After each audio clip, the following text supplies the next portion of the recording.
Welcome. Let's talk to Russell Fryer. He is the CEO of Critical Metals.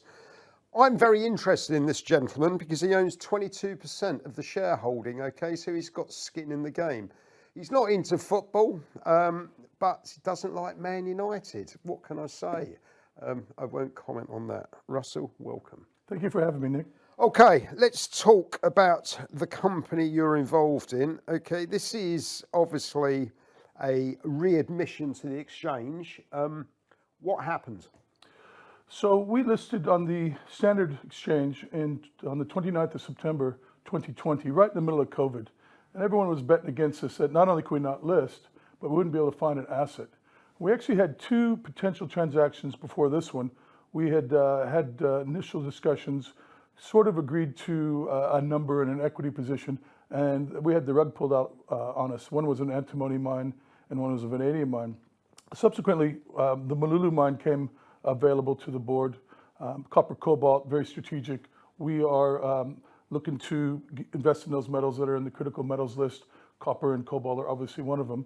So during the suspension period, which was May of 2021, we actually were trying to do a second transaction. People don't know about this. So we were going to do two transactions during the suspension period. The second transaction didn't pass the due diligence test, so then we had to revert back to just our single transaction, Molulu. Come to December 2021, the London Stock Exchange had changed some rules. The Democratic Republic of the Congo government had changed some other rules, and we had to go back and augment and renegotiate some of the contracts. So what should have been a 4 or 5 month readmission process turned out to be a 16-month process. Very frustrating for shareholders, frustrating for me, because we wanted to continue to do transactions after this. But here we are, we're trading, we have good liquidity, share price is strong, and we have our currency now to go out and not only put Molulu into production with the capital we have in the balance sheet, but also now look for transaction number 2. Okay, so you, in terms of, you're back in the market. I'm a shareholder.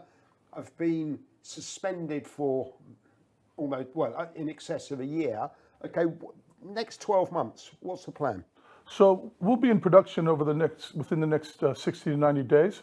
And one of the lessons that I learned as an ex-commodities fund manager was the biggest amount of money I ever lost was with those mining companies that never had cash flow. Yep. So when there was a 2 Sigma event or a black swan event, such as COVID, yep, those companies didn't have cash flow, couldn't survive.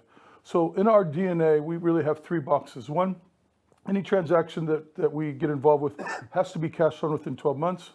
Number 2, we want it to be polymetallic. And number 3, we don't want to pay more than 1 times EBITDA for any asset. So that keeps us in a tight box in the critical metal space. So over the next 12 months, we're going to have production from Molulu. What is highly shareholder value accretive is a JORC report. So we have a pool of capital set aside already to drill. We want to drill that cobalt anomaly. We'll drill on the copper mines that we have to extend this out to 10 years minimum. And then we'll put that into a report. The competent person will sign off on it, and we'll release a JORC report. Markets love to see JORC reports because it tells them that we have something that's substantial and can grow. Political risk?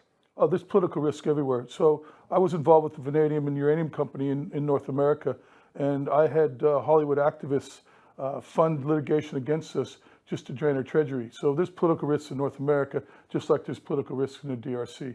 So, you know, we're going to be good neighbors. We're coming in, we're actually on the lookout now for a country manager, someone based in Kinshasa or Lubumbashi, that will act as a bridge between myself, the CEO, and the government. And we're going to have excellent government relations. We already have a general ESG plan on the ground for the village that is right next to our mine. We want to put in electricity, we want to put in hydro, we want to put in solar and wind in order to not only fund the camp operations, but also give them some electricity in their village so they have a better life. So we have a real plan on the ESG and the political side to make sure that we're on the right side of the government. But in terms of ESG, these are fancy words, aren't they? Everyone's talking about that. Is this, what can you say about that a little bit more? Well, you know, there's no power lines out where we're at. So, right, you know, we have to bring in diesel or heavy fuel oil. And if I can put in some type of secondary or tertiary power generation unit, wind, solar, hydro, because we have a stream, small river, but we call it a stream on our property, that would obviously cut costs, makes our margins go higher, but also too, we should have excess capacity or excess supply in terms of power and we should be able to give some to the villagers, right? So this is a real deal. Not only is it good for the company, but it's good for relations on the ground. What about in terms of the rainy seasons? You know, is this going to affect the business, the mines? It absolutely does. So, for example, a lot of the roads are dirt roads. So unless you have proper road rehabilitation during the dry season, drainage and such, you could actually get in big trouble during the wet season. The wet season's coming. It starts in November or so. We can mine on our open pits during the rainy season. You have to have a sump pump that pumps out quicker than the rains come. The rainy season is roughly 3 months of hard rains, and then on either side, a month and a half or so, soft rains. So we're going to start with the oxides during the rain season. It's 5 meters deep, and we're just going to scrape the overburden off, 1.5 meters scrape, and then we're going to bring in mine the first 5 meters along trend. And then when the rain season stops, we'll dewater the pits and start accessing the sulfide. Okay, so I think I read you got $750,000 US, which I guess is the right currency in the bank account at the moment. What could go wrong? Well, there's a lot of things. So we had, for our last financials, before the £2 million raise that we had £1 million of net cash and 24,000 pounds of debt. And then we raised 1.8 million pounds now at 20 pence, and we had 200,000 pounds of warrants that were converted. So roughly we raised another 2 million pounds. So we're cash flush. So the $750,000 is going in for the restart of Molulu. What does the restart mean? Well, we've already touched on the road rehabilitation. We've hired a project manager. We're going to bring in the tents from South Africa, a 20-person camp, the kitchens, equipment, XRF. That 750,000 will cover that restart of the mine. So what could go wrong? Well, we have high-grade ore. You know, our low-grade ore is 2% copper, and if you look at what's going on in Chile and Peru and even Arizona, their grades are 0.3, 0.4. So if we were to come across a patch of mineralization that was lower grade than, say, 2%, that could be an issue. Mother Nature likes to play tricks on us. What else could go wrong? Well, there's also the cobalt anomaly that's big, but we haven't drilled yet. So maybe it only goes down 2 meters. It's 2 meter thick seam instead of what we think is 50 meters. That could be an issue. We have inflation. Inflation in the DRC is rampant. Everything is very, very expensive there. Hence the reason why we're buying tents in South Africa and bringing them up, because it's 3 times more expensive to buy tents in Lubumbashi than it is South Africa. Okay. So, you know, there's cost escalations that are now rampant. Particularly, we all experienced inflation in our lives in 2022. So there's no shortage of skills. We've got a fantastic local skill set: mine engineers, geologists, and project managers. So you know, it's not a skill set risk, it's a mineralization risk, and Mother Nature playing tricks on us. Based on our geotechnical analysis and such, we don't think that's going to happen, but it could be a risk. So the flip side to that is what could go right, and we're from sort of hedge funds, market backgrounds. If I'm looking at this interview, why would I consider having your shares in the portfolio? Perhaps you can give me 3 reasons why I should be buying your shares. Sure. So I think if people looked at the prospectus, they would see that we're using 7,500 as an input for copper. Copper's above that already.